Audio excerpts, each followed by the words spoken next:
நிச்சயமாக மார்ச் மாதம் 9ஆம் தேதியில ஆரம்பித்து ஏப்ரல் மாதம் 6ஆம் தேதிக்குள்ளாக இருக்கும். சரி, இவ்வளவு குறிப்பு கொடுக்கிறீர்களே, எங்களுக்கு அந்த பிறந்த தேதியை துல்லியமாக கொடுக்க முடியுமா என்றால் நிச்சயமாக கொடுக்க முடியவே முடியாது. காரணம், துல்லியமாக தேதியை கொடுக்காத போதே இந்த பண்டிகை இவ்வளவு விமர்சையாக கொண்டாடுகிற நாம் துல்லியமாக தேதி தெரிந்துவிட்டால் அவ்வளவுதான், உலகத்தையே ரெண்டாக மாற்றி விடுவோம். நன்றாக ஒரு காரியத்தை கவனியுங்கள். நோவா காலத்தின் வெள்ளத்தை எல்லாம் எந்த மாதம் எத்தனாம் தேதி வந்தது என்று மிக துல்லியமாக குறிப்பு கொடுத்த நம்முடைய ஆண்டவர் இயேசுவனுடைய பிறப்பினுடைய குறிப்பை மாத்திரம் மிகவும் மிகவும் அவசியமாக அதை மறைத்தே வைத்திருக்கிறார். காரணம், நமக்கு எதை கொடுக்கணும் எதை கொடுக்க கூடாது என்று கர்த்தருக்கு நன்றாய் தெரியும். ஏனென்று சொன்னால், உலகத்திலேயே இன்று அதிகமாக மது விற்பனை ஆகக்கூடியது கிறிஸ்துமஸ் அன்னைக்கு தான் என்று சொல்லி ஒரு புள்ளிவிவர கணக்கு சொல்லுகிறது.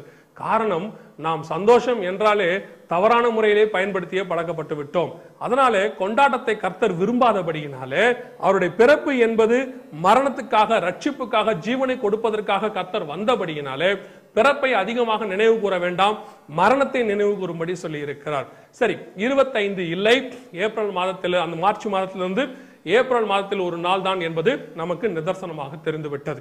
சரி, ஏன் இந்த 25 கொண்டாடப்பட்டது? இந்த 25 நம்ம ஏன் கொண்டாடுறோம்? ஏன்னா, சரி ஏதோ ஒரு நாள் இருந்துட்டு போட்டோம் அப்படின்னு ஒருவேளை நீங்க நினைப்பீங்க. இப்ப பாக்குற ஒரு சிலர், சரி ஏதோ ஒரு நாள் கண்டிப்பா கொண்டாடணும், அது ஏன் டிசம்பர் 25 இருக்கக்கூடாது, வச்சுக்கிட்டா என்ன அப்படி நீங்க நினைப்பீங்கன்னா, வைக்க கூடாது.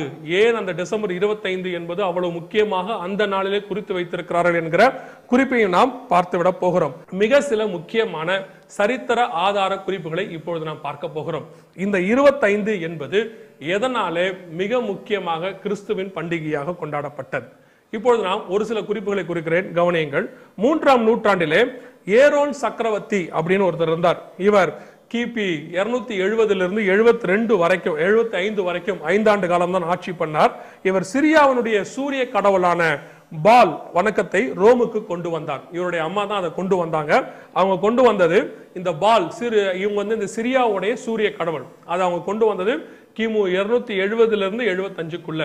இதுல பெரிய விசேஷம் என்னன்னா, இந்த பால் தெய்வத்தினுடைய பர்த்டே, அதாவது பிறந்த நாள் தான் இந்த டிசம்பர் 25. அந்த பால் பிறந்தது 275, அதாவது 25ஆம் தேதி டிசம்பர் மாதம் பிறந்ததாக ஒரு குறிப்பு இருக்கிறது.